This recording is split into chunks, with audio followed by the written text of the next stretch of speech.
A man cuts a tree, and the authorities immediately quarantine his property. As water gushed out of a tree he tried to cut, Peter's reaction was to contact the fire brigade. Their timeliness surprised him. The reason they prioritized the situation he didn't know. Peter was shocked when the firefighters informed him that he had to evacuate his property within an hour, but it would be apparent after his property was quarantined.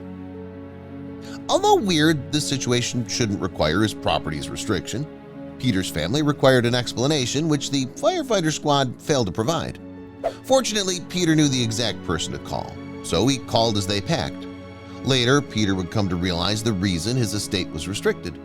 But how did so much water flow from the lonely tree?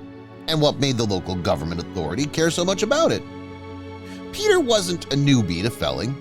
On his property, there were enough trees to keep him occupied forever, though Peter only required a few to maintain the fireplace every winter. Until today, he had no issues with it. Usually, Peter uses his truck to travel through the woods to the large woodland on his estate. Trekking would waste time. But his annual winter journey for firewood would end differently this year. Peter's favorite tool was the axe. The chainsaw was too risky for him, so he was prepared for the day's task as he drove to the forest with his tool. But it ain't gonna be easy, as it seemed. It's quite hard to select which tree to cut. He wasn't going to damage the environment for wood. But which trees should be felled? With different varieties of trees in the forest, Peter based his selection on the tree's species, distance from one another, and the forest's edge. He wanted to maintain the forest outlook as he pruned it. For quite some time, Peter had wanted to hew a particular oak tree, but he'd always procrastinated.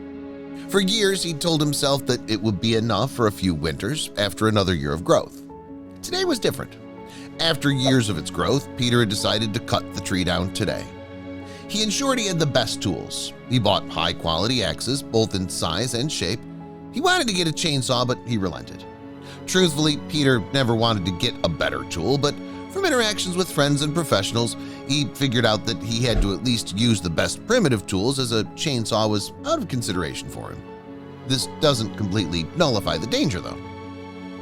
The tree was bigger than he last remembered it to be, and Peter almost couldn't bear to cut through it.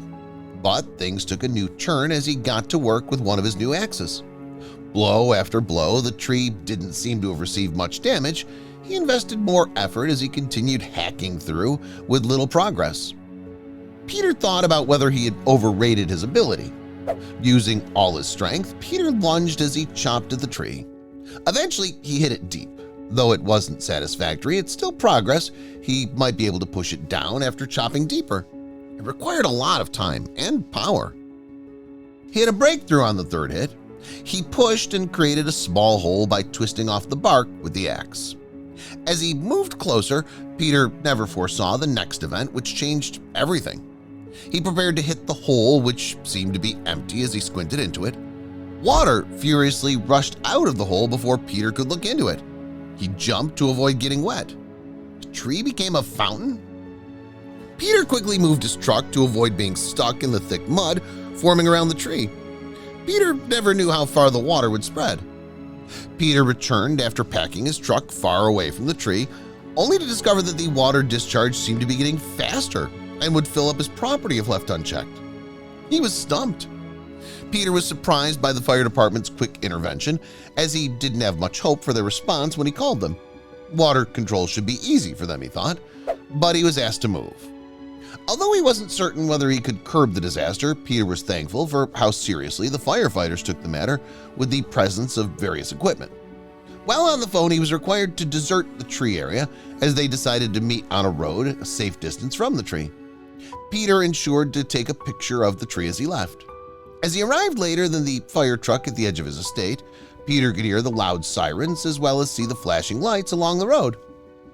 The hole seemed easy to seal, but why did they seem to be worried while rushing to his property? The fire brigade chief, alongside at least 5 firefighters, departed the truck.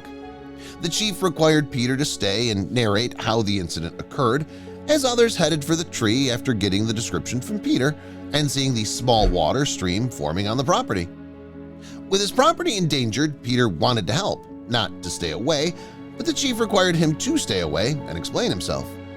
After Peter's narration, he was told that his estate would immediately be restricted for at least a week, and he had an hour to pack away with his family.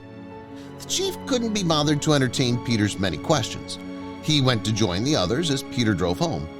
Peter, while on the way, called his wife to start packing and promised to explain when he got home. Peter wasn't certain where his family would go. He knew they needed to quickly pack up their belongings. After an hour, the firefighters were at the door, requiring Peter's family to move out. Melinda stopped Peter from going as she refused to move without getting an explanation. The family left when Melinda relented after 10 minutes of an unfruitful debate, but Peter noticed that the water had stopped and the firefighters were erecting a camp around the tree. What's happening? The event caught the attention of the locals, who crowded to fathom what the fire engine was doing for so long. They saw nothing as the firefighters deterred everyone from moving close. The firefighters didn't give a clear explanation when the locals required to know what caused the incident. Peter's family went to Melinda's parents, who lived near the city borders. The firefighters told them that they might be able to go home in a week when all would be fine. That seemed too long to fix an incident that didn't seem serious. Although the area was restricted, Peter couldn't wait that long.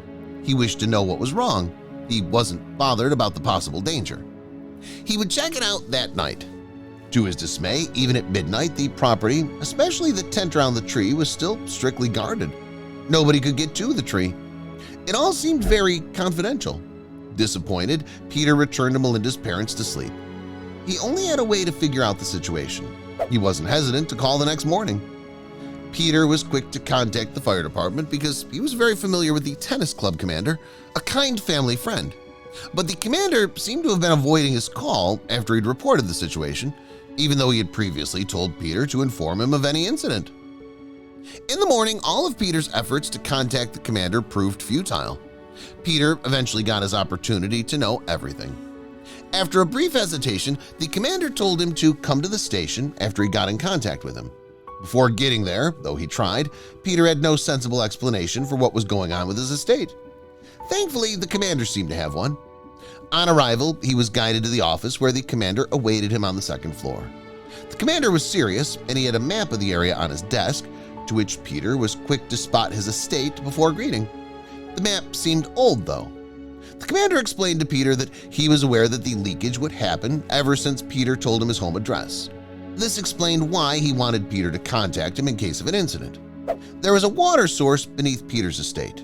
It was a big, strange pond that empties slowly and refills constantly with groundwater.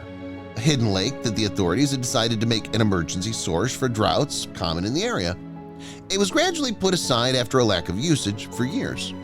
Some buildings displaced from Peter's estate were part of the transportation and extraction system of a nearby water refining plant. The flood situation occurred because Peter, by making a hole in the tree, provided a breakthrough point for the pressure built up in the already filled pool. Peter wasn't informed because the pool was on his property and the government was unwilling to pay water fees. This was a difficulty for the government and an opportunity for Peter. Peter eventually came to an agreement with the government not to charge them any water fees as long as his property was redeclared after the water damage. To avoid a reoccurrence of the incident, they started checking the water pressure regularly with the hope that such an incident doesn't occur again.